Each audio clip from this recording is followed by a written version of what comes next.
దేవునికి మహిమ కలుగును గాక. మరొకసారి వాక్య ధ్యానములకు మిమ్మల్ని అందరినీ ప్రేమతో ఆహ్వానిస్తూ ఉన్నాను. సంతోషంగా ఉన్న అందరూ మరొకసారి దేవునికి స్తోత్రం చెల్లిద్దాం. హల్లెలూయా. ఈరోజు మనం నేర్చుకునేటువంటి అంశం, దేవుడు తన ప్రజల పట్ల అద్భుతమైనటువంటి శ్రద్ధ కలిగి ఉన్నాడు. దేవుడు తన ప్రజల పట్ల అద్భుతమైనటువంటి శక్తిని, అద్భుతమైనటువంటి ఆసక్తిని కలిగి ఉన్నాడు. ఆమేన్. దేవుడు తన ప్రజల పట్ల కలిగి ఉన్న గొప్ప శ్రద్ధ. ఈరోజు మనం నేర్చుకునే విషయం, దేవుడు తన పిల్లల పట్ల కలిగి ఉన్న గొప్ప శ్రద్ధ. ఈ విషయాన్ని గురించి మనం నేర్చుకునబోతున్నాం. దేవుని పరిశుద్ధ గ్రంథంలో నుండి రెండవ రాజుల గ్రంథం 6వ అధ్యాయంలో నుంచి కొన్ని విషయాలు ధ్యానం చేసుకుందాం.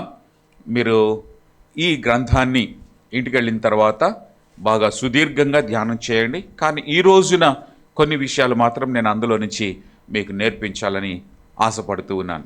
దేవుడు తన ప్రజల పట్ల కలిగి ఉన్నటువంటి మహా గొప్ప శ్రద్ధ. ఆమేన్. ఈ అధ్యాయంలో 2 భాగాలు ఉన్నాయి. ఆ 2 భాగాలు, మొదటి వచనము నుండి 7వ వచనము వరకు ఒక భాగం, ఆ తర్వాత 8వ వచనము నుండి 20వ వచనము వరకు మరొక భాగం. ఈ 2 విషయాలను గురించి మనము ధ్యానం చేసుకొనబోతూ ఉన్నాం. మొదటిది, దేవుడు తన ప్రజలకు ఇచ్చినటువంటి అల్ప విషయాలనైనను సరే ఆయన శ్రద్ధ వహిస్తాడు. ఆమేన్. ఇంకా మనకు అర్థమయ్యేటట్టు చెప్పాలంటే చిన్న చిన్న విషయాల మీద కూడా శ్రద్ధ చూపుతాడు.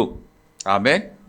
తన ప్రజలవి, వారికి సంబంధించినటువంటి విషయాలు అతి చిన్న విషయాలైనా వాటి మీద శ్రద్ధ చూపుతాడు. ఇక్కడ జరిగిన విషయం ఏంటంటే, మొదటి వచనము నుండి 7వ వచనము వరకు రెండవ రాజుల గ్రంథం 6వ అధ్యాయం మొదటి వచనము నుండి 7వ వచనము వరకు ఉన్నటువంటి సంఘటన మనకేమి బోధిస్తుందంటే, అక్కడ దైవజనుడు ఒకడు ఉన్నాడు. ఆ దైవజనుడికి కొంతమంది శిష్యులు ఉన్నారు.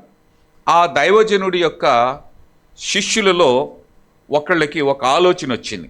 అయ్యగారు, మనము ఇక్కడ ఉంటున్నాం కదా, ఈ స్థలం మనకి చాలట్లేదు, కాబట్టి మనము మరొక చోట మంచిగా నివాసయోగ్యముగా ఉండేటువంటి ప్రవక్తల పాఠశాలను, ప్రవక్తల యొక్క కాలేజీని మనము మరొక చోట నిర్మించుకుందాము అని ఆ దైవజనుడికి వాళ్ళు ఒక సలహా ఇచ్చారు. దైవజనుడు ఓకే, నో ప్రాబ్లం, మనం అలాగనే చేద్దాం, పని కానియండి అని అంటాడు. కాబట్టి వాళ్ళు ఏం చేస్తారు అంటే, ఆ ప్రవక్తల పాఠశాలని నూతనంగా ప్రారంభించుకోవడానికి అవసరమైన కలప కొట్టుకొని తీసుకొని రావడానికి వాళ్ళు ప్రక్కన ఉన్నటువంటి చిన్న అటవీ ప్రాంతానికి వెళతారు. అక్కడికి వెళ్ళి మరి ఎవరికి వారి దగ్గర ఉన్నటువంటి ఆయుధాలతో కలపని నరికి తీసుకొని వస్తూ ఉంటారు. ఆ కలప నరికేటువంటి సందర్భంలో మరి అందరూ పని చేస్తున్నారు కాబట్టి నేను కూడా పని చేయాలి కదా అని, మరి ఆ శిష్యులలో ఒక శిష్యుడు తన దగ్గర పని చేయడానికి ఆయుధం ఏమీ లేదు. అందుకని ఏం చేశాడు, చెట్లు నరకాలి అని అంటే ఏం కావాలి, గొడ్డలి కావాలి. గొడ్డలి తన దగ్గర లేదు. గొడ్డలి ఉన్న శిష్యులు వాళ్ళ గొడ్డలి వాళ్ళు తీసుకొని వెళ్ళి మరి చెట్లు నరుక్కొని తీసుకొస్తున్నారు. మరి గొడ్డలి లేనటువంటి శిష్యుడు ఏం చేశాడు అని అంటే, వేరే వాళ్ళ దగ్గరికి వెళ్ళి అరువు తెచ్చుకున్నాడు, అంటే రెంట్కి తెచ్చుకున్నాడు. ఇంకొక మాటలో చెప్పాలంటే వేరే వాళ్ళ దగ్గర అద్దెకి తెచ్చుకున్నాడు, రెంట్కి తెచ్చుకున్నాడు. ఆ గొడ్డలి కిరాయికి తెచ్చుకున్నాడు. కిరాయికి తెచ్చుకొని వెళ్ళి మరి తన పని తాను చేస్తూ ఉన్నాడు. అదృష్టమో దురదృష్టమో మరి ఆ శిష్యుడికి ఏమైందంటే, నరుకుతూ ఉండగా ఆ గొడ్డలి ఆ కర్రకి తగిలి నరికేటువంటి ఆ తల ఏదైతే ఉందో ఆ ఐరన్ పీస్ జారి నీళ్ళల్లో పడిపోయింది. ఇప్పుడు ఆ శిష్యుడికి పెద్ద టెన్షన్ రేగింది. సొంతది కాదు, అది రెంట్కి తీసుకొని వచ్చింది. ఇప్పుడు రెంట్కి తీసుకొని వచ్చినటువంటి వ్యక్తికి తిరిగి ఆ వస్తువు ఇవ్వాలి. మరి ఓనర్ ఏమంటాడు, వస్తువు పోయింది అని అంటే మరి ఓనర్కి జవాబు చెప్పాలి కదా. కాబట్టి చాలా భయంతో వణికిపోతూ దైవజనుడి దగ్గరికి వచ్చి, అయ్యా, మరి గొడ్డలి తల ఊడి పడిపోయింది, కాబట్టి ఇప్పుడు నేనేం చేయాలో అర్థం కావట్లేదు, అసలే అది నేను రెంట్కి తెచ్చుకున్నా, కిరాయికి తెచ్చుకున్నా అని దైవజనుడి దగ్గర మరి వాపోతాడు. అప్పుడు దైవజనుడు ఆ శిష్యుడిని అది ఎక్కడ పడింది అని అడిగి ఆ ప్రాంతానికి వెళ్ళి మరి మరొక కొమ్మని ఒకటి అక్కడ నీళ్ళల్లో అది పడిన స్థలంలో వేసి దాన్ని బయటకు తీస్తాడు. ఇది జరిగినటువంటి విషయం. అయితే ఇందులో నుంచి మనం నేర్చుకునే విషయం ఏంటంటే, గొడ్డలి తల బరువు ఎంత, దాని విలువ ఎంత. గొడ్డలి ఎంత ఉంటుంది ఖరీదు? గొడ్డలి ఖరీదు ఎంత ఉంటుందండి? మేము కొంటే కదా, మాకు దాంతో పని పడితే కదా దాని విలువ ఎంతో తెలిసేది, ధర ఎంతో తెలిసేది అంటారు. జనరల్గా ఎంత ఉంటుంది? 100 రూపాయలు. ఓకే, 200, 3 కూడా. సరే 500 వేసుకో. 100 రూపాయల నుంచి 500 రూపాయల విలువను గూర్చినటువంటి పని. అది చాలా చిన్నది. అదేంటది? చాలా చిన్నది, సింపుల్ విషయం. మన దృష్టిలో గొడ్డలి ధర చాలా చిన్నది. ఒకవేళ అది లేనటువంటి వాడు అరువు తెచ్చుకున్న వానికి అది చాలా పెద్దదిగా ఉండొచ్చు, చాలా విలువైనదిగా ఉండొచ్చు. కానీ దేవుని దృష్టిలో ఆ గొడ్డలి తల మరి దాని యొక్క పరిమాణాన్ని బట్టి కాదు, కానీ దాని విలువను బట్టి దేవుడు తన భక్తుల జీవితాలలో వాళ్ళు దేని గురించి బాధపడుతున్నా ఆ బాధ తన భక్తులది కాదు, దేవుడిది అని దేవుడు భావిస్తాడు. హల్లెలూయా. నీ సమస్య, నీ బాధ అది చిన్నదే కావచ్చు, ఆ బాధ నీది కాదు, ఆ సమస్య నీది కాదు, ఆ కొరత నీది కాదు, అది నీవు నమ్మిన నీ దేవునిది. దేవునికి మహిమ కలుగును గాక. హల్లెలూయా. ఆ సమస్య అది చిన్నదైనప్పటికీ కూడా నీవు బాధపడడంలో దేవుడు ఎన్నడూ కూడా చూడనట్టుగా ఉండేవాడు కాదు. నీవు బాధపడే చిన్న విషయాన్నైనను సరే దేవుడు శ్రద్ధ వహించి ఆ సమస్యను తీర్చివేస్తాడు, ఆ బాధను దేవుడు తీసివేస్తాడు. దేవునికి మహిమ కలుగును గాక. హల్లెలూయా. గనుక తన పిల్లలు బాధ తన పిల్లలది కాదు, అది దేవునికి సంబంధించిందే. గనుక చిన్న సమస్యనైన దేవుడు తీరుస్తాడు. ఇక 8వ వచనం నుండి 20వ వచనం వరకు ఉన్నటువంటి విషయం ఏంటంటే, అది చాలా పెద్ద విషయం. అది చాలా పెద్ద విషయం. దేవుడికి పక్షపాతం లేదు. రోమీయులకు రాసినటువంటి పత్రిక 2వ అధ్యాయం 11వ వచనంలో ఈ మాట ఉంటుంది. దేవుడికి పక్షపాతం అనేది లేదు. దేవునికి పక్షపాతము లేదు. దేవునికి మహిమ కలుగును గాక. బాధపడే పిల్లలు కావచ్చు, యవనస్తులు కావచ్చు, పెద్దవాళ్ళు కావచ్చు, గ్రీసు దేశస్తులు కావచ్చు, అన్యులు కావచ్చు, దేవుణ్ణి ఎరగని వారు కావచ్చు, దేవుణ్ణి తెలుసుకున్న వారు కావచ్చు, నమ్మిన వారు కావచ్చు, నమ్మని వారు కావచ్చు, బాప్తీసం తీసుకున్న వారు కావచ్చు, తీసుకొని వారు కావచ్చు, ఆయన సన్నిధికి వచ్చి మొరపెట్టుకునేటువంటి వారి సమస్య చిన్నపిల్లలదైనా పెద్దలదైనా ఎవరిదైనా దేవుడు తీరుస్తాడు. దేవునికి మహిమ కలుగును గాక. దేవునికి పక్షపాతము లేదు. అందుకనే మరొక చోట దేవుడు చెప్తాడు కదా, నీతిమంతుల మీదను అనీతిమంతుల మీదను దేవుడు ఏం చేస్తున్నాడు? సూర్యుడిని పంపిస్తున్నాడు. సూర్యుని పంపించి వారికి సమస్యను తీరుస్తూ ఉన్నాడు. వర్షాన్ని పంపి వారి అక్కర్లను తీరుస్తూ ఉన్నారు. వారి పొటతిప్పలను దేవుడు తీరుస్తూ ఉన్నాడు. వారికి అవసరమైన ఆహార సమస్యను తీరుస్తూ ఉన్నాడు. నివాస సమస్యను తీరుస్తున్నాడు. ఆరోగ్య సమస్యను తీరుస్తూ ఉన్నాడు. అవసరమైనటువంటి నిత్యావసరమైన వాటిని దేవుడు అందరికీ అనుగ్రహిస్తూ ఉన్నాడు. దేవునికి పక్షపాతము లేదు. దేవునికే మహిమ కలుగును గాక. హల్లెలూయా. ఇక పెద్ద విషయానికి వస్తే మనము 8వ వచనం నుండి చూస్తే, సిరియా దేశపు రాజు, 2వ రాజుల గ్రంథం 6వ అధ్యాయము 8వ వచనము నుండి మనం ఇప్పుడు చదివినట్లయితే, మరి సిరియా రాజు ఇశ్రాయేలీలతో యుద్ధం చేయాలని కోరి తన సేవకులతో కలిసి ఆలోచన చేసి, పలానా స్థలమునందు మన దండుపేటను ఉంచుదమని చెప్పాడు. ఇక్కడ మనం గమనించినట్లయితే, ఆ శత్రువు ఎప్పుడైతే ఈ ప్రణాళిక వేశాడో, పలానా స్థలములో మనము మన సైన్యాన్ని మోహరించి దేవుని బిడ్డలను బాధ పెడదాం, వాళ్ళని ఎట్లనైనా సరే హింసిద్దాం, వాళ్ళని ఎట్లనైనా సరే ఓడిద్దాం, వారిని ఎట్లనైనా సరే మన హస్తగతం చేసుకుందాం, వారిని మన బానిసలను చేసుకుందాం, వారికి సంతోషం లేకుండా, ఆనందం లేకుండా, స్వేచ్ఛ లేకుండా దేవుని బిడ్డల మీద దాడి చేద్దామని రహస్యముగా ప్లాన్ చేసుకున్నాడు. రహస్యంగా ప్లాన్ చేసుకుంటే జరిగింది ఏంటంటే, ఆ దేశంలో ఉన్నటువంటి దైవజనుడు ఉన్నాడు. ఆ దైవజనుడికి దేవుడు వెంటనే సమాచారం తెలియజేశాడు. సమాచారము తెలియచేయగానే ఆ సమాచారాన్ని ఇశ్రాయేలీల రాజుకు పంపించాడు. వర్తమానం, రాజా, శత్రువు పలానా ప్రదేశంలోనికి వచ్చి ఆ దండును దింపి, సైన్యాన్ని దింపి, బెటాలియన్ని దింపి మిమ్మలను పట్టుకోవాలనుకుంటున్నాడు. కాబట్టి మీరు కేర్ఫుల్గా ఆ వైపుకు వెళ్ళొద్దు, ఆ స్థలం వైపుకు వెళ్ళొద్దు, ఆ ప్రాంతం వైపుకు వెళ్ళొద్దు. ఆమేన్. దేవుడు ఎంత గొప్పవాడు. శత్రువు నీ మీద దాడి చేస్తే, శత్రువు నీ మీద దాడి చేయడానికి ప్లాన్ చేస్తే, శత్రువు నీ మీదికి వచ్చి నిన్ను ఓడించి, నిన్ను కష్టపెట్టి, శ్రమపెట్టి, శోధించి, నిన్ను ఎట్లనైనా సరే తన హస్తగతం చేసుకొని, నిన్ను బానిసనుగా చేసుకొని నిన్ను బాధించాలనుకుంటే దేవుడు ఊరుకోడు. హల్లెలూయా. దేవుని బిడ్డల బాధ దేవుని బిడ్డలది కాదు, అది దేవునికి సంబంధించింది. ఆమేన్. హల్లెలూయా. శత్రువును ఓడించటం సామాన్యమైన విషయం అండి. శత్రురాజును ఒక బెటాలియన్ తీసుకొని వచ్చి ఆ బెటాలియన్తో నిలవబడి ఆ బెటాలియన్ తోటి యుద్ధం చేయడానికి యుద్ధ సామాగ్రితో వచ్చేటువంటి రాజును, శత్రువును ఓడించటం మామూలు విషయమా అండి? అంత మామూలు విషయము కాదు. అది చాలా ఖర్చుతో కూడినటువంటిది, అది చాలా శ్రమతో కూడినటువంటిది. పెద్ద పెద్ద యుద్ధాయుధాలు మరి ఏర్పాటు చేసుకొని యుద్ధానికి వెళ్ళాల్సినటువంటి పరిస్థితి. కానీ దేవుడు తన బిడ్డలకు పైసా ఖర్చు లేకుండా సింపుల్గా సీక్రెట్ తెలియజేస్తాడు. హల్లెలూయా. శత్రువు యొక్క రహస్యాన్ని దేవుడు తన బిడ్డలకు తెలియజేసి వారిని అద్భుతమైనటువంటి రీతిలో బ్రతికిస్తాడు. హల్లెలూయా. మన దేవుడి విజన్ ఏంటో తెలుసా? X-ray vision. ఆమేన్. మన దేవుడి విజన్ ఎట్లాంటిదో తెలుసా? X-ray vision. సో చాలాసార్లు చెప్తా ఉన్నాను, ఎక్స్రే తీయించుకున్నారా? ఎక్స్రే తీయించుకున్నారా? ఏ ఎక్స్రే తీయించుకున్నారు? Lungs X-ray తీయించుకున్నారు.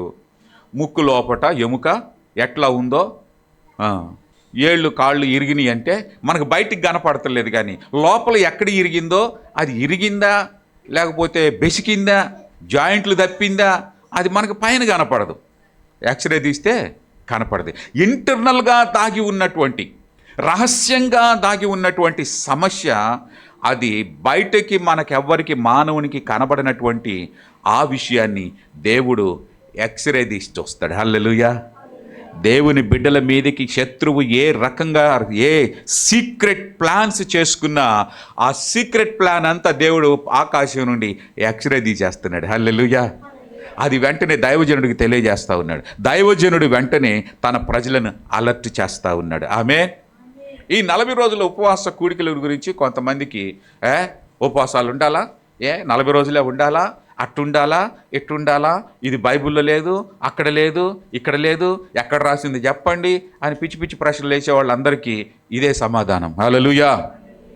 తన ప్రజలకి దేవుడు విషయం తెలియజేస్తే దానిని అద్భుతంగా తెలియజేసేటువంటి విషయాలు, దేవుడు రహస్యాలు తెలుసుకునేటువంటి సమయం ఈ సమయం. ఇందాకే చక్కని పాట పాడాం.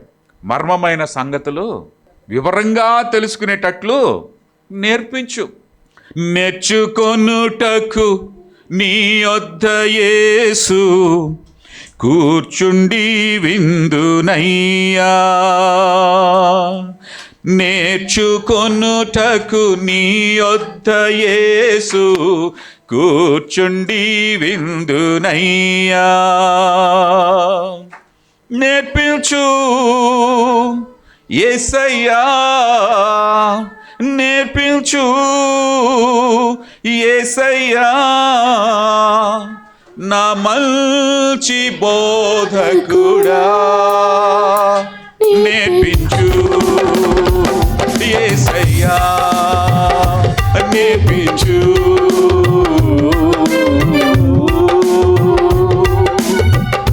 నేర్చుకొనుటకు నీ యొద్ద యేసు కూర్చుండి విందునయ్యా. నేర్చుకొనుటకు నీ యొద్ద యేసు కూర్చుండి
హల్లెలూయా. మర్మమైన సంగతులు దేవుడే తెలియజేస్తాడు. ఆమేన్, ఆమేన్. మనం జీవితంలో పెద్ద పెద్ద విషయాల మీద కూడా దేవుడు శ్రద్ధ చూపిస్తాడు. మనము దేవుని సన్నిధిలో ఎంత భక్తితో, ఎంత విశ్వాసంతో, దేవుని మీద ఎంత ధ్యానంతో మనం ఉంటామో, అలా భక్తితోనూ ధ్యానంతోనూ ఉండే సమయాలలోనే, దేవుని మీద మనము దృష్టి పెట్టిన సమయాలలోనే సాతానుడు ఏం చేస్తాడు తెలుసా? మనకు తెలియకుండా వాడు ప్లాన్ చేస్తాడు. చాప కింద నీరులాగా వస్తాడు. నీ భక్తి నువ్వు చేసుకుంటూ ఉంటావు, నీ ప్రార్థన నువ్వు చేసుకుంటూ ఉంటావు. దేవా నాకు మర్మాలు తెలియజేయి ప్రభు అని నీవు విశ్వాసంతో ఉపవాసం ఉండి ప్రార్థనలు చేస్తూ ఉంటావు.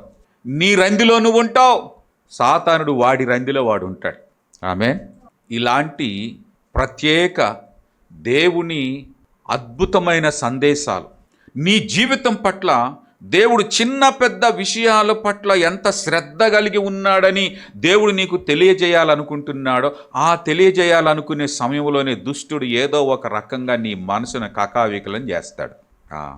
ఏంటి, నేను ఉపవాసం ఉంటుంటనే, కడుపు కట్టుకుంటుంటనే, దేవుడి సంధిలో ఉంటుంటనే, ఏంటి శ్రమ, ఏంటి కష్టం, ఏంటి శోధన, ఏంటి దుష్టుని దాడి, దేవుడు చూడటలేదా, పట్టించుకోవట్లేదా అని చాలామంది దుష్టుడు వేసే బాణాలు, వాడి రహస్య ప్రణాళికలు ఎప్పుడైతే బట్టబయలవుతాయో ఒక్కొక్కసారి వాళ్ళు దేవుని మీద ఆయాసాన్ని పెంచుకుంటారు. కానీ దైవజనుడికి దేవుడు రహస్యాన్ని తెలియజేసినప్పుడు, శత్రు రహస్య ప్లాన్ని దేవుడు దైవజనుడికి తెలియజేసి పబ్లిక్కి తెలియజేసిన దేవుడు రెమెడీ కూడా దేవుడు ఆలోచించడా? ఆలోచిస్తాడు. దేవుడు మనల్ని భయపెట్టే వర్తమానాలు పంపడు, దేవుడు మనల్ని ధైర్యపరిచే వర్తమానాలే పంపుతాడు. ఆమేన్. కానీ ఒక్కొక్కసారి ఆ వర్తమానం ఫస్ట్ టైం విన్నప్పుడు మనకు భయం వేస్తుంది. వామ్మో బ్రతకడం కష్టం రా అని అనిపిస్తుంది.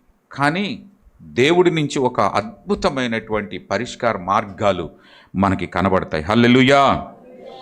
శత్రువు యొక్క ప్రణాళిక, శత్రువు యొక్క రహస్యం గురించి దేవుడు దైవజనుడికి తెలియజేశాడు. ఆ దైవజనుడికి తెలియజేసిన తరువాత మనము గమనించినట్లయితే ఒక 2-3 స్టేట్మెంట్ని మీరు రాసుకోండి, ఇది గుర్తుపెట్టుకోండి వీలైతే. శత్రువు ఆకస్మిక దాడిని ప్లాన్ చేశాడు. దేవుని వాగ్దానం ఏంటంటే, నీకు విరోధముగా రూపించబడిన ఏ ఆయుధము వర్ధిల్లదు. నమ్మితే గట్టిగా దేవునికి స్తోత్రం చెప్పండి.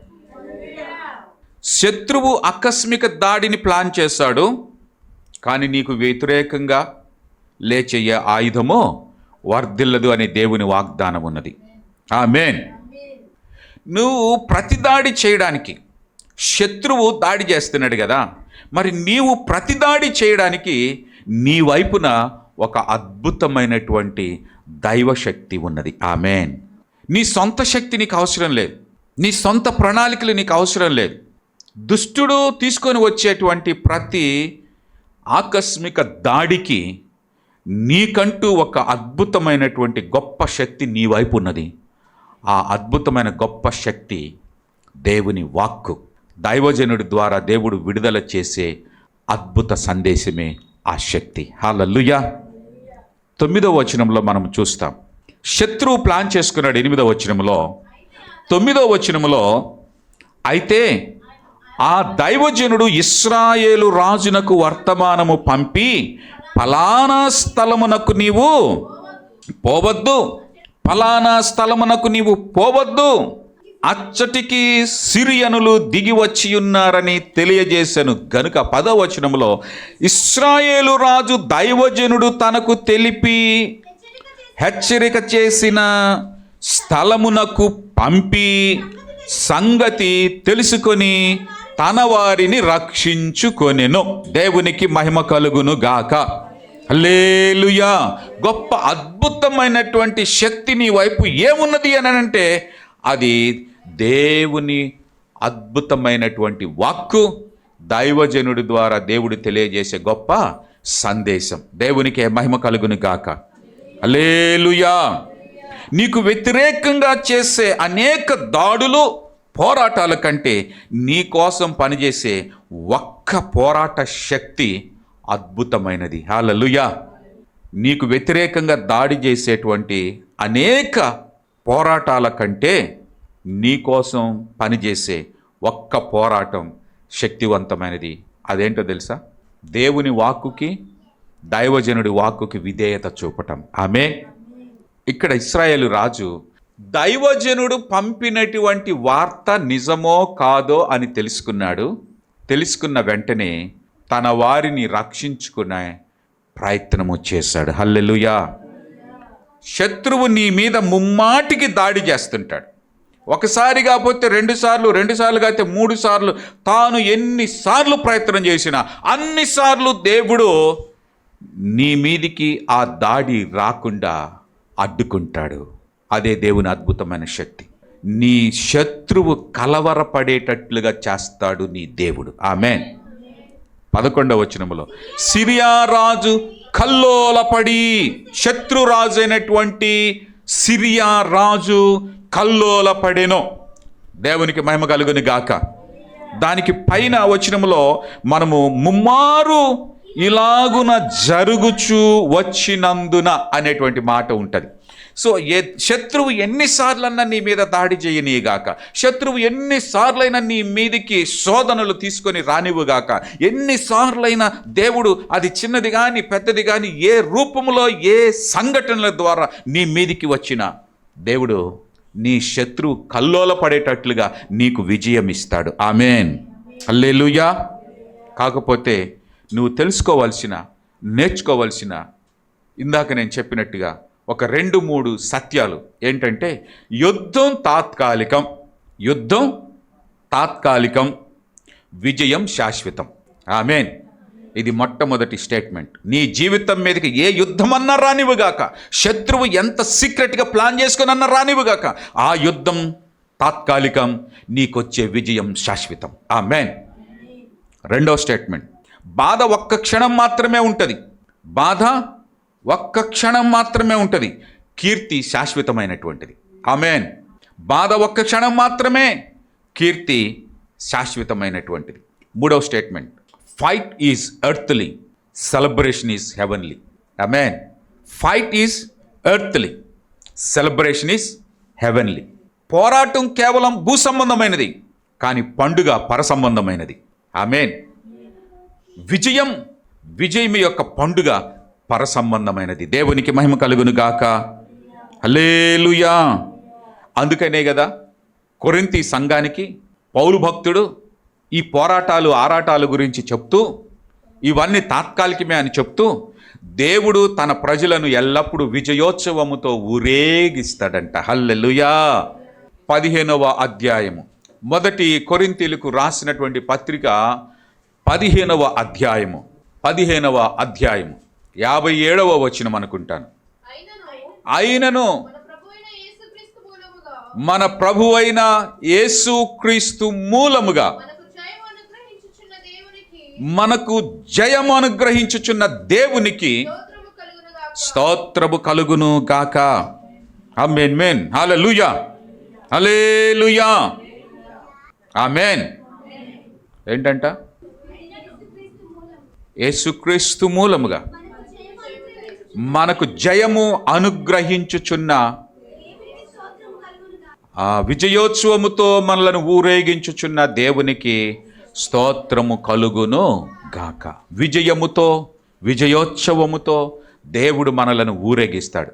శత్రువు ఎంతటి గొప్పవాడు కావచ్చు, ఎంతటి బలవంతుడు కావచ్చు, ఎంతటి శక్తివంతుడు కావచ్చు, ఎంత శక్తివంతమైన ఆయుధాలైనా ఉండొచ్చు, కానీ నీ వెనుక నిన్ను పోరాడి, నీకోసం పోరాడి నిన్ను గెలిపించే దైవక శక్తి వీరందరికంటే ఎంతో గొప్పది. ఆమేన్.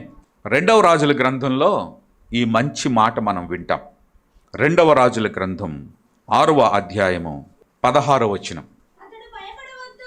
అతడు ఈ విధంగా చెప్తా ఉన్నాడు, భయపడవద్దు, మన పక్షమున నున్నవారి కంటే అధికులయ్యున్నారని చెప్పి, మన పక్షమున నున్నవారు వారి కంటే అధికులయ్యున్నారని చెప్పెను. దేవునికి మహిమ కలుగును గాక. శత్రువు, అరే ఏంట్రా నేను ఎన్నిసార్లు ప్లాన్ చేసుకున్న వీళ్ళు ఎలా తప్పించుకుంటున్నారా అని శత్రువు కల్లోల పడినవాడు ఒక్కసారి కళ్ళు తెరుచుకున్నాడు. అరే మనలోనే ఎవడో ఉన్నాడురా, రహస్యంగా మనం మాట్లాడుకునే విషయాలు తీసుకెళ్ళి వాళ్ళకి చెప్తున్నారు అని వాళ్ళని పిలుచుకొని అంతరంగికంగా ప్లాన్ చేసుకున్నటువంటి వాళ్ళని పిలిచి, మీలో ఎవరో మన సీక్రెట్స్ అన్నీ వాళ్ళకి తెలియజేస్తున్నారు, అందుకే మనం ఓడిపోతున్నాము అని అంటే, అప్పుడు వాళ్ళల్లో ఒకడు చెప్పాడు, అయ్యా మేమెవ్వరు మీ రాజద్రోహులం కాము, మేమెవరిమి రాజద్రోహులం కాము. మనం ఓడిపోవటానికి గల కారణం ఏంటో తెలుసా? మనం అంతఃపురంలో మాట్లాడుకునే మాటలన్నీ కూడా దేవుడు ఎక్స్రే తీసి దైవజనుడికి పంపిస్తున్నాడు. వాళ్ళ దేశంలో ఒక దైవజనుడు ఉన్నాడు, ఒక పాస్టర్ ఉన్నాడు. ఆ పాస్టర్కి రిపోర్టు పంపిస్తున్నాడయ్యా. ఆ పాస్టర్ ఆ రిపోర్టు చూసి వెంటనే వాళ్ళకి తెలియజేస్తున్నాడు. అందువలన వాళ్ళు వెంటనే మనం అనుకున్న దాడి చేద్దాం అనుకున్న ప్రాంతాలన్నీ కూడా వాళ్ళు వెంటనే ఎస్కేప్ అయిపోతున్నారు అని అంటే, అవునా, అట్లయితే ఒక పని చేద్దాం, ఆ ప్రొఫెషనల్ డాక్టర్ పాస్టర్ని పట్టుకరండి. ఎవరిని? ఆ ప్రొఫెషనల్ డాక్టర్ పాస్టర్ని పట్టుకరండి, ఈ ఎక్స్రేలు తీసి వాళ్ళకి రిపోర్ట్లన్నీ ఇస్తున్న పాస్టర్ని పట్టుకరండి అన్నాడు. వీళ్ళంతా పాస్టర్ గారు యాడుంటాడు అని చూశారు. ఫలానా ప్రాంతంలో ఉంటాడు. యాడున్నాడు పాస్టర్? ఎక్కడుంటాడు ఎప్పుడు? మనం చాలా అదృష్టవంతులం. నెత్తి మీద పక్కన ఈ పక్కన ఆ ఎదురు ఈ వెనకాల అంతా విశ్వాసులే, హల్లెలూయా. కానీ ఈ దైవజనుడికి అన్ని చుట్టూ కొండల లోయలే ఉన్నాయి, పర్వతాలే ఉన్నాయి, అడవుల్లో ఉన్నాడు ఈ దైవజనుడు. ఆమె అడవుల్లో ఉంటే వర్తమానం తెలుసుకొని పోయి ఆ కొండలు ఆ లోయల్లో ఈ శత్రువులంతా కూడా పాస్టర్ గారు కళ్ళు తెరిచే లోపు, అంటే సూర్యోదయం అయ్యే లోపు పాస్టర్ గారిని పట్టుకోవాలని నైటే ప్లాన్ చేసుకొని వెళ్ళి చుట్టూ కూర్చున్నారు. మన ప్రార్థన ఎన్ని గంటలకి? ఉదయాన్నే 6 గంటలకి. 6 గంటలకి ప్రార్థనకి మనం కూర్చోవాలంటే ఎన్ని గంటలకు లేచి తయారవుతాం? 6 గంటలకు లేచి అప్పుడే టకటకటకటక బ్రష్ చేసుకొని ఏదో పైన నీళ్లు ముఖాన్ని జల్లుకొని పుసులు తీసేసుకొని వచ్చి కూర్చుంటామా? 5 గంటలకే లేచి ప్రిపరేషన్తో నిలబడతాం. ఆమె ఒకవేళ అలాగని 5 గంటలకే లేచి ప్రిపరేషన్లో ఎవరన్నా లేకపోతే ఇప్పటి నుంచి అయినా ప్రారంభించండి. ఆమేన్. ఈ పాస్టర్ గారి దగ్గర ఉన్నటువంటి శిష్యుడు 5 గంటలకే లేచి డోర్లు తీసి అందరూ ప్రార్థనకు వస్తారు, మనం ప్రార్థన చేసుకునేటువంటి ప్రాతకాలపు ప్రార్థన సమయం ప్రారంభమైనదని చెప్పి అన్ని డోర్లు తీసి లైట్లు వేయగానే ఎవరు కనపడ్డారు? శత్రువులంతా ఈటెలు పట్టుకొని బాణాలు పట్టుకొని ఎక్కుపెట్టి రెడీగా ఉన్నారు. ఆయన చూడగానే ఏమైంది? ఆయన గుండెలు అవిసిపోయినాయి. లటక్కన తలుపులన్నీ వేసేసి పాస్టర్ గారి దగ్గరికి వచ్చేసేసాడు. ఓ పాస్టర్ గారు, మన చుట్టూ శత్రు సైన్యం మోహరించి ఉన్నారు, ఏం చేద్దాం ఇప్పుడు? ఏం చేద్దాం? పాస్టర్ గారికి ఆల్రెడీ ఎక్స్రే రిపోర్ట్ వచ్చింది. ఏమని? పాస్టర్ గారు, మీరు నిద్రలేసే లోపు నీ ఇంటి చుట్టూ శత్రు సైన్యం ఉన్నారు, అయితే నువ్వు భయపడద్దు. ఎందుకంటే ఏ శత్రువు అయితే ఎవరడిగా బాణం ఎక్కిపెట్టి కూర్చున్నాడో వాడి నెత్తి మీద ఒకటైనకి నా దూతను పెట్టేసి అక్కడ. హల్లెలూయా. పాస్టర్ గారు బయటకు వస్తే బాణం వేద్దామని ఉన్నారు, కానీ వాని వెనకాల ఎవరు ఉన్నారు? దేవుని దూత రెడీగా ఉన్నారు, అగ్ని బాణం పట్టుకొని. ఆమేన్. ఈ రిపోర్ట్ పాస్టర్ గారికి వచ్చింది, ఎక్స్రే వచ్చేసింది, సీక్రెట్ వచ్చేసింది, బయటికి రివీల్ అయిపోయింది. అందుకని పాస్టర్ గారు నిబ్బరంగా ఉన్నాడు. నిబ్బరంగా ఉండి ఈ వార్త చెప్పంగానే వాడు వచ్చి, శిష్యుడు వచ్చి, అయ్యా మనం ఏం చేద్దామంటే, నోరు మూసుకో, చేసేది ఏం లేదు. ఏంటి ఊరికే పిరికి పందలాగా మాట్లాడమాక. ఎందుకో తెలుసా? మన పక్షమున ఉన్నవారు వారికంటే అధికులై ఉన్నారు. హల్లెలూయా. అప్పుడు పాస్టర్ గారు ప్రార్థన చేసి, ప్రభువా ఈ ఎక్స్రే రిపోర్టు ఈ శిష్యుడు కూడా జర చూసేటట్టుగా వాని కళ్ళు తెరువయ్యా అని ప్రార్థన చేశాడు. ఆమేన్. అప్పుడు వాని ఆత్మీయ నేత్రాలు తెరవబడ్డాయి, ఎక్స్రే రిపోర్టు చూశాడు. ఆమేన్. ఎక్స్రే రిపోర్టు చూడగానే ఏముంది అంట? అగ్ని గుర్రముల చేత రథముల చేతను నిండి ఉండుట వాడు చూశాను. దేవునికి మహిమ కలుగును గాక. శత్రువు ఎంతటి గొప్పవాడైనా సరే, శత్రువు ఎంతటి అధికుడైనా సరే, శత్రువు బలం ఎంతటిదైనా సరే, దానిని అగ్గిపాలు చేసి బుగ్గి చేసే అద్భుతమైన అగ్ని రథముల గుర్రముల మీద ఉన్నటువంటి దేవుని దూతలు మన పక్షాన ఉంటారు. ఆమేన్. దేవునికి పక్షపాతం లేదు. అది చిన్న సమస్య అయినా, పెద్ద సమస్య అయినా నీ జీవితంలో నీకు విజయమునిచ్చి విజయముతో ఊరేగిస్తాడు. ఆమేన్, హల్లెలూయా. ఆ తర్వాత ఒక సంఘటన జరిగింది. ఏంటో తెలుసా? పాస్టర్ గారి శిష్యుడిని పంపించాడు. పాస్టర్ గారి శిష్యుడిని కూడా తీసుకొని వెళ్ళి ఆడ రెడీగా కూర్చొని ఉన్నటువంటి వాళ్ళు, అరే నాయనలారా, మీరు నా కోసం వచ్చారు, ఎందుకు? అసలు మీరు నన్ను పట్టుకోవడానికి వచ్చిన ఒరిజినల్ ప్లేస్ ఇది కాదు. ఒరిజినల్ ప్లేసు నువ్వు పట్టుకోవాలనుకున్న ఒరిజినల్ పర్సను రాజును పట్టుకోవాలి కదా, అక్కడికి పోవాలి. కానీ నా దగ్గరికి వచ్చి నన్ను పట్టుకుంటే నీకు రాజ్యం ఎట్ట వచ్చిద్దిరా నాయన? నువ్వు రాజును పట్టుకుంటే కదా. కాబట్టి రాజు ఉన్నటువంటి ప్రాంతానికి పోదాం పదా అని అన్నాడు. వాళ్ళకి ఆ మాట చెప్పంగానే వెంటనే వాళ్ళ కళ్ళన్నీ మూయబడ్డాయి, గుడ్డోళ్ళు అయిపోయారు. ఓహో, ఎటు పోవాలో మాకు అర్థం కావట్లేదయ్యా అని అన్నారు. అవునా, సరే రండి, నేను తీసుకుపోతా రండి అని చెప్పి తీసుకుపోయాడు. తీసుకుపోయి వాళ్ళకి చక్కగా భోజనాలు పెట్టించి ఎక్కడికి తీసుకుపోయాడు? రాజభవనానికి తీసుకుపోయాడు. అంతఃపురం రాజు ప్యాలెస్కి తీసుకొని పోయాడు.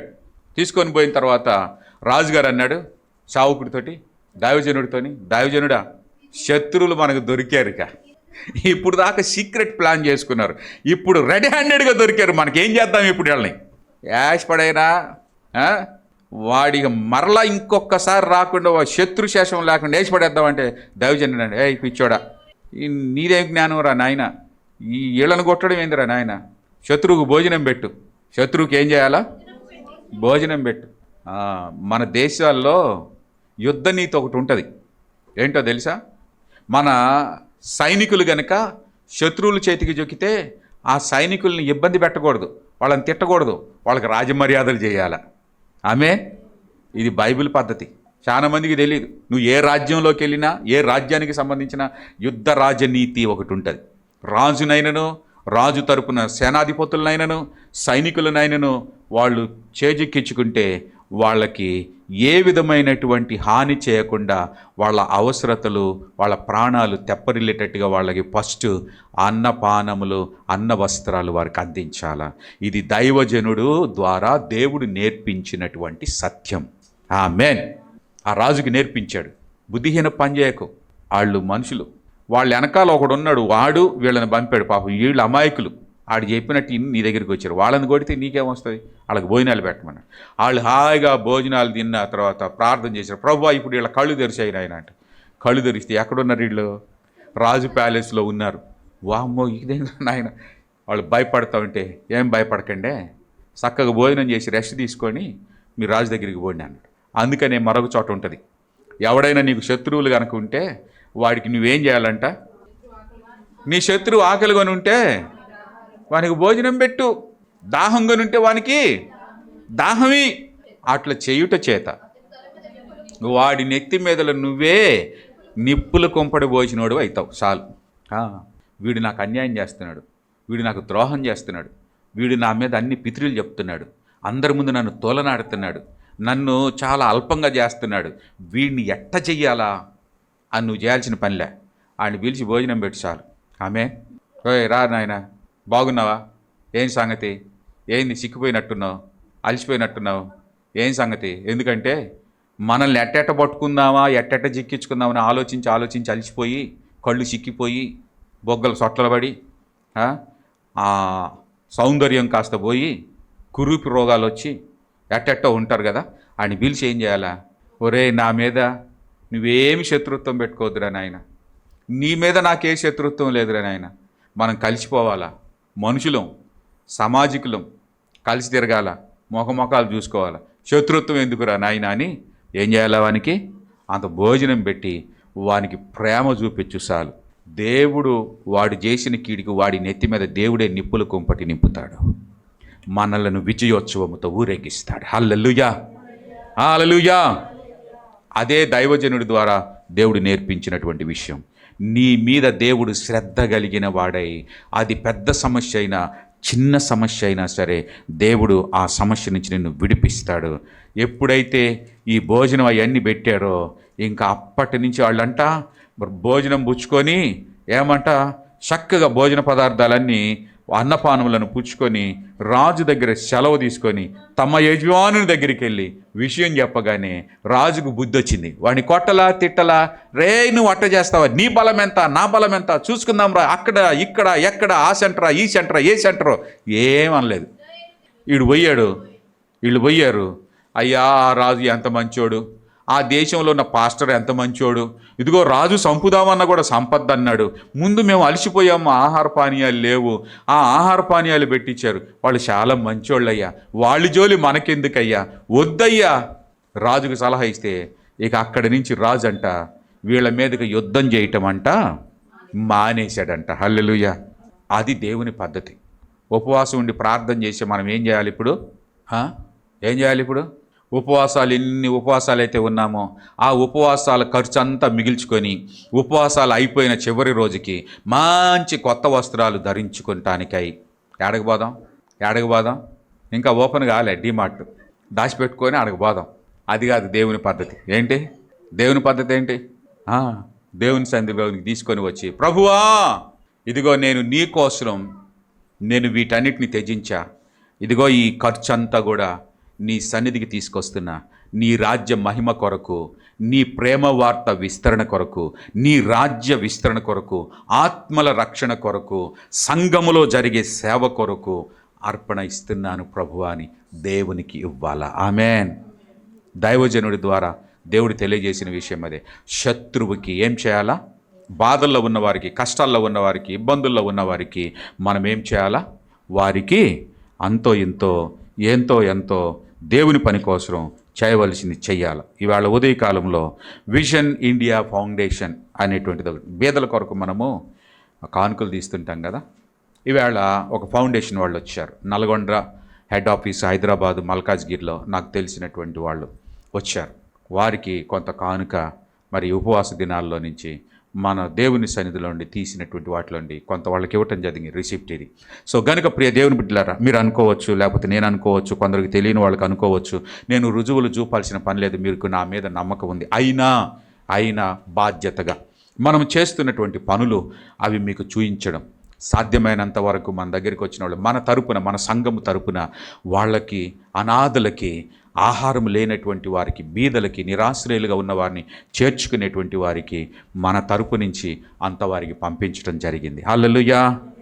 సో గనుక ప్రియ దేవుని బిడ్డలారా, మనము చేసింది మరొక చేతికి తెలియకూడదు, కానీ సంఘం అంతా కలిపి చేశారు కాబట్టి సంఘానికి తెలియజేస్తా ఉన్నాను. ఆమేన్.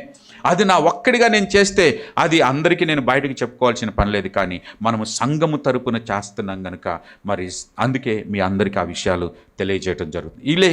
ఇలాంటివి కొన్ని రకరకాలుగా చేస్తూ ఉన్నాం. ఇక్కడ దైవజనుడు దేవుని ద్వారా పొందుకున్న ఒక గొప్ప సందేశం, ప్రేమ వార్త, శత్రువులకు కష్టాల్లో, ఇబ్బందుల్లో, బాధలలో, ఆహార పానీయాల నీడ లేక బాధపడుతున్నటువంటి వారికి నువ్వు వాళ్ళకి అంత సాయం చేయి, దేవుడు నిన్ను క్షేమంగా నిలబెడతాడు. ఆమేన్. దేవుడు తన బిడ్డలైనటువంటి మన కొరకు ఆయన గొప్ప శ్రద్ధను చూపి మనకున్న అవసరత అది చిన్నదైనా, మనకున్న కష్టం అతి పెద్దదైనా దేవుడు దానిని తీరుస్తాడు. ఆమేన్. మనలను ఎల్లప్పుడూ విజయమిచ్చి విజయోత్సవంతో ఆయన మనలను ఊరేగిస్తాడు. ఈ రాత్రి కాలంలో ఈ వార్తను, ఈ సందేశాన్ని వింటున్న మనందరి జీవితాలలో మరి ఈ యూట్యూబ్ ఛానల్ ద్వారా వింటున్నటువంటి ఎంతమంది అయితే వింటున్నారో అంతమందికి వారి వ్యక్తిగత, కుటుంబ, సమాజ, సంఘ అవసరతలు, అక్కర్లన్నిటిలో అవి చిన్నవైనను పెద్దవైనను, సమస్య అయినా అది అక్కరైనా కొరతైనా, చిన్నదైనా పెద్దదైనా దేవుడే తీర్చి వారిని విజయోత్సవముతో అందరిని ఊరేగించును గాక. 3 విషయాలు మనం జ్ఞాపకం పెట్టుకోవాలి. వచ్చే యుద్ధాలు తాత్కాలికం, విజయం శాశ్వతం. ఆమె వచ్చేటువంటి బాధలు ఒక్క క్షణం మాత్రమే, కానీ కీర్తి శాశ్వతమైనటువంటిది. మన జీవితంలో కలిగే యుద్ధాలు అవి భూ సంబంధమైనవి, కానీ ఫలితం పరసంబంధమైనటువంటిది. అది దేవుడే మనకు విజయం ఇచ్చేది. గనుక దేవునికి మన సమస్యలు, దేవునికి మన బాధలు, దేవునికి మన యుద్ధాలు అప్పగిద్దాం. ఆయనే ఫైటింగ్స్కి, ఆయనే సెలబ్రేషన్ చేసుకునే విధంగా మన పక్షాన పోరాడే గొప్ప శక్తిగా ఆయన నిలబడి మన కార్యాలు చేస్తాడు. దేవుడు అట్టి కృప మనందరికీ దయచేయును గాక. తలలు వంచండి, ప్రార్థన చేసుకుందాం.